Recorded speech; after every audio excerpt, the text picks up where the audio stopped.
Hello everyone, कैसे हो आप सब। एक बार पुनः स्वागत है आप सभी का हमारे अपने YouTube channel Shiv coaching classes पर। और दोस्तों, आज की इस वीडियो में हम देखेंगे संघ पोरीफेरा। देखिए, बेसिकली जो एनिमल किंगडम है यानी जो जंतु जगत है, इसको कई सारे संघों में डिवाइड किया गया है। तो देखिए, आज का जो हमारा संघ है वो है संघ पोरीफेरा।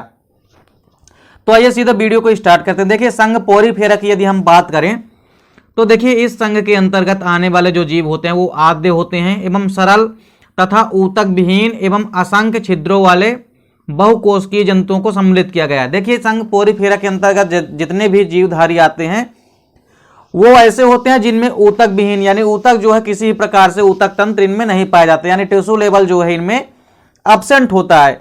वहीं इस संघ के अंतर्गत आने वाले जो भी सदस्य होते हैं वो आद्य यानी पुराने और साथ ही साथ सरल स्वभाव वाले होते हैं। वहीं इनके शरीर में असंख्य छिद्र होते हैं और ये सभी के सभी बहुकोशिकीय जंतुओं को सम्मिलित किया गया है इसके अंतर्गत।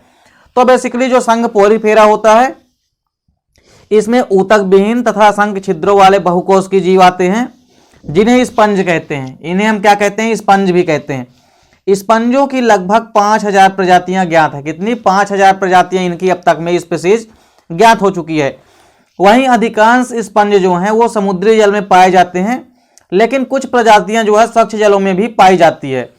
बेसिकली सभी जो पोरीफेरा के सदस्य हैं उनमें अधिकतर जो है कहाँ पाए जाते हैं? समुद्रों में पाए जाते हैं, लेकिन कुछ जो है फ्रेश वाटर में यानी कि स्वच्छ जलों में भी पाए जाते हैं। चलिए, यहां पर अब हम संघ पोरीफेरा या फाइलम पोरीफेरा के सामान्य लक्षण देखते हैं। तो देखिए, पहला लक्षण क्या है कि इस समूह के अधिकांश सदस्य जो होते हैं समुद्री जल में उपस्थित होते हैं। जैसा कि हमने पहले ही बता चुका आपको कि इस समूह के अधिकांश सदस्य जो हैं समुद्री जल में उपस्थित चट्टानों से संलग्न पाए जाते हैं, यानी नीचे जो जमीन में चट्टानें होती है उनसे जो है चिपके होते हैं। और इनकी कुछ प्रजातियां स्वच्छ जलों में भी पाए जाते हैं, जैसे स्पॉन्जिला। तो स्पॉन्जिला एक स्वच्छ जलीय पोरीफेरा का सदस्य है। तो स्पॉन्जिला जो है, इसके अलावा बाकी जो जीव हैं वो सभी किस में पाए जाते हैं? मैराइन वाटर में यानी समुद्री जल में उपस्थित होते हैं। और स्पॉन्जिला ही केवल एक ऐसा स्पंज है जो कि किस में पाया जाता है? स्वच्छ जल में पाया जाता है।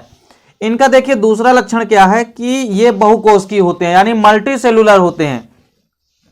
वहीं इनमें जो कोशिकीय स्तर का दैहिक संगठन पाया जाता है, और संगठन जो होता है कैसा होता है? कोशिकीय लेवल का यानी सेलुलर लेवल का पाया जाता है, यानी ऊतक तंत्र का बिल्कुल भी यहाँ पे कुछ नहीं पाया जाता है। यानी ये पूरी की पूरी एक्टिविटी जो है तो ये कोशिकीय लेवल के होते हैं।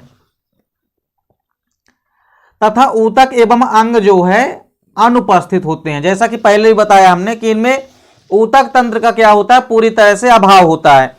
चलिए, अगला लक्षण है कि इनका शरीर जो होता है वो डिप्लोब्लास्टिक होता है। कैसा होता है इनका शरीर? डिप्लोब्लास्टिक होता है यानी द्विकोरकीय होता है। वहीं दो जनन स्तरों का बना होता है, पहला है एक्टोडर्म और दूसरी जनन स्तर कौन सी है? एंडोडर्म। तो इनका शरीर डिप्लोब्लास्टिक होता है यानी दो जनन स्तरों का बना होता है। पहली होती है एक्टोडर्म और दूसरी होती है एंडोडर्म।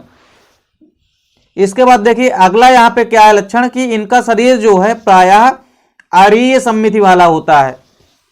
देखिए, इनकी जो बॉडी होती है कैसी होती है? अरीय सममिति होती है, यानी इनके बॉडी को हम कई सारी जगह से भी काटेंगे तो ये कई जगह से बराबर दो भागों में बढ़ जाएगी, यानी इनमें अरीय सममिति या रेडियल सिमेट्री पाई जाती है। वहीं अगला विशिष्ट लक्षण क्या है कि इनका छिद्रित ऊतक जो है, इनका छिद्रित शरीर होता है। शरीर कैसा होता है? पूरे शरीर में छिद्र पाए जाते हैं और इन छिद्रों को हम क्या कहते हैं? ऑस्टिया कहते हैं, जिनके माध्यम से जल इनके शरीर में प्रवेश करता है।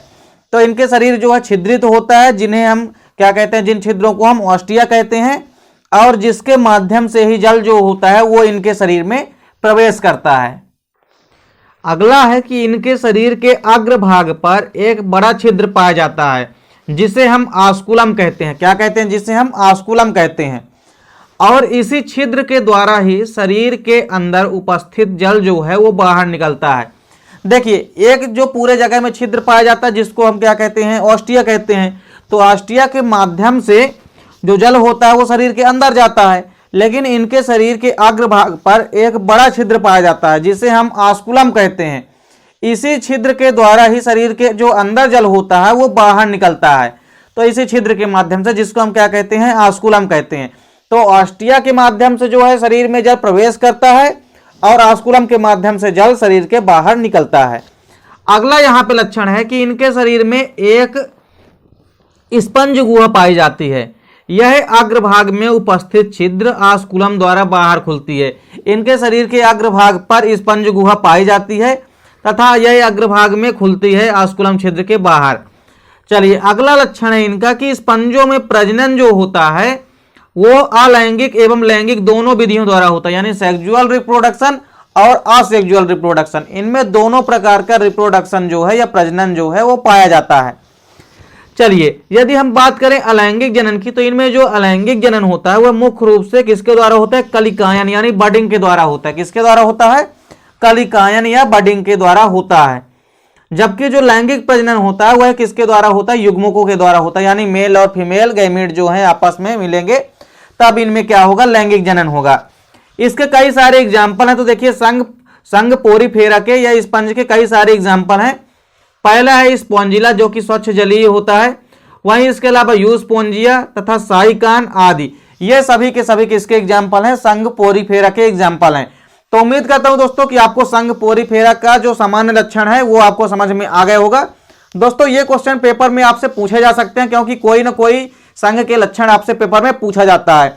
तो उम्मीद करता हूं दोस्तों वीडियो पसंद आई होगी। दोस्तों वीडियो अच्छी लगे तो लाइक और कमेंट कीजिएगा, साथ ही साथ दोस्तों के बीच शेयर कीजिए। मिलते हैं दोस्तों नेक्स्ट वीडियो में, तब तक के लिए जय हिंद, वंदे मातरम।